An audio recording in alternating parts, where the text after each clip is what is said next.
मेरा दिन तो काफी अच्छा था। काशी रंगमंच ग्रुप के साथ काफी कुछ सीखने को मिल रहा है। और टाइगर, तुम बताओ तुम्हारा दिन कैसा था? आज हमारा दिन कुछ अच्छा नहीं था। है? क्यों? क्यों? कैसे? ऐसा क्या हो गया? स्कूल और पढ़ाई में तो सब ठीक ही था, पर आज हम क्रिकेट में एक शॉट भी नहीं खेल पा रहे थे मौसा जी। कहा हमें कोई आउट नहीं कर पाता था, पर आज हम तीन बार आउट हो गए। एक बार बोल्ड, एक बार कैच आउट और एक बार एलबीडब्ल्यू। अरे बीरू बेटा, अच्छा हुआ कि तुम रन आउट नहीं हुए, नहीं तो रन भागने के चक्कर में नाक मुछले वाले थे तुम आज तो। अरे ये सब हुआ कैसे वीरू बेटा? पनीर पराठा ज्यादा हो गया क्या? हमें नहीं पता मैंडी मौसी ये सब कैसे हो गया। वीरू, मुझे पता है कि इसकी वजह क्या है। क्या वजह है? नींद।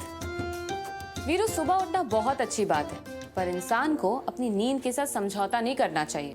बिल्कुल सही कह रही हो शिवानी, कम से कम 8 घंटे का नींद तो लेना ही चाहिए।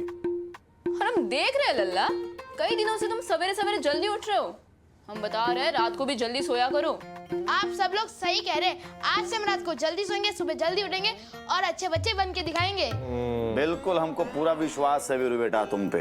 और बैट भी उठेगा और हर बॉल भी एकदम बैट पे टक आएगा, एकदम शॉट पे शॉट लगेगा। शिवानी जी, अरे आप बताइए, आपका दिन कैसा गया? मेरा दिन तो आज काफी अच्छा था। जी टीवी के रिसर्च और प्रोग्रामिंग टीम के साथ काफी इम्पोर्टेंट विषयों पर चर्चा की। क्या बात है? चलिए इसी बात पे जीजू, आप और प्रथम जाके जी टीवी के दर्शकों के मेल और मैसेजेस पढ़ लीजिए, और मैं वीरू और वेदिका होमवर्क करा देती हूँ। आज से जल्दी सोना है वीरू। हाँ पापा, कहानी सुन के जल्दी सो भी जाएंगे।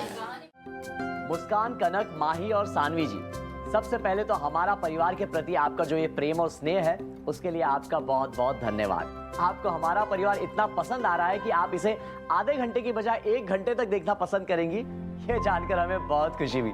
तो चलिए, आपके इस सुझाव को हम जी टीवी की प्रोग्रामिंग टीम पर जरूर फॉरवर्ड करेंगे। और साथ ही आपने भाग्य लक्ष्मी को लेकर जो सुझाव दिया है कि लक्ष्मी के साथ हमेशा बुरा होता है, उसे अच्छा करने की कोशिश करें, तो इसके लिए हम कहना चाहेंगे कि शो के मेकर्स और लेखक के हाथ में होता है कि वो अपनी कहानी को किस तरह से प्रस्तुत करना चाहते हैं, जिससे कि दर्शकों की दिलचस्पी उसमें बनी रहे। लेकिन हम आपके सुझाव को जी टीवी की प्रोग्रामिंग टीम और साथ ही भाग्य लक्ष्मी की क्रिएटिव टीम तक फॉरवर्ड कर रहे हैं, और उम्मीद करते हैं कि बहुत जल्द वो आपके इस सुझाव पर कुछ उचित निर्णय लेंगे। बहुत बहुत धन्यवाद। अगला ईमेल हमें भेजा है रौनक हजारी जी ने। रौनक जी नमस्ते। नमस्ते। रौनक जी लिखते हैं, मैं और मेरी दादी जी टीवी धारावाहिक देखते हैं और जी टीवी का शो जागृति एक नई सुबह बहुत पसंद है। नन्हे सरकार और उसकी क्यूटनेस बहुत अच्छा लगता है। धन्यवाद रौनक जी।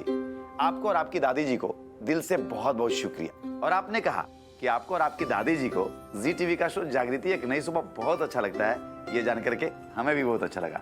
और जागृति में नन्हे सरकार की क्यूटनेस आपको बहुत अच्छा लगता है, ये सुन करके तो हमको और भी अच्छा लगा।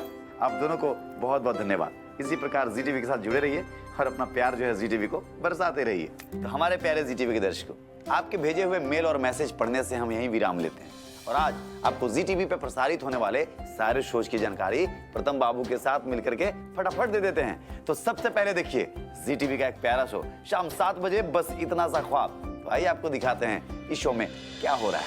कभी हमको देखा है कि हम तुम्हारे किचन में आके खड़े हों और तुमसे कहें कि उन्हें हट जाओ, आज खाना हम बनाएंगे? पर हमने कभी रोका भी तो नहीं, क्योंकि 2 हमेशा एक से भले ही होते हैं, किचन में भी और किचन की बाहर की दुनिया में भी। इसके बाद शाम 7:30 बजे देखिए जी टीवी का शो कैसे मुझे तुम मिल गए। तो आइए देखते हैं इस शो की कुछ प्यारी सी झलकियां। मुझे एक बात समझ नहीं आई कि तुमने विराट की गन के साथ अपनी गन की अदला बदली क्यों की? आज की रात तो बड़ी रात है। हमारे दुश्मन अमृता हमारी जुजनेस इस दुनिया को अलविदा कहने वाली। रात 8 बजे देखिए जी टीवी का सबसे हिट शो भाग्य लक्ष्मी। तो आइए आपको दिखाते हैं भाग्य लक्ष्मी की कुछ शानदार झलकियां। ये है वो ब्रोकन फोन, इसका डेटा रिकवर करने कोशिश भी मत करना, कोई तुम्हें आकर नहीं बचा पाएगा।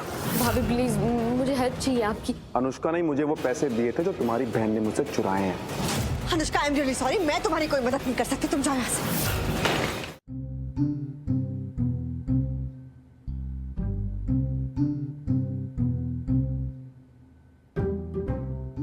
क्या आप तीनों फोन में लगे हुए हो? आपस में बातें नहीं कर रही हैं? और पापा, आपने तो कहा था ना कि हमें मोबाइल नहीं देखना चाहिए, और अब आप खुद देख रहे हो। कमाल है।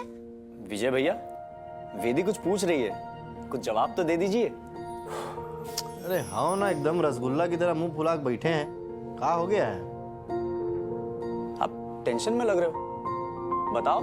और क्या हुआ है पापा आपको, बताइए ना। तो कोनो दिक्कत समस्या परेशानियत बोलिए भाई, इसे हड़बड़ा का रहे हैं, बताइए क्या हुआ है।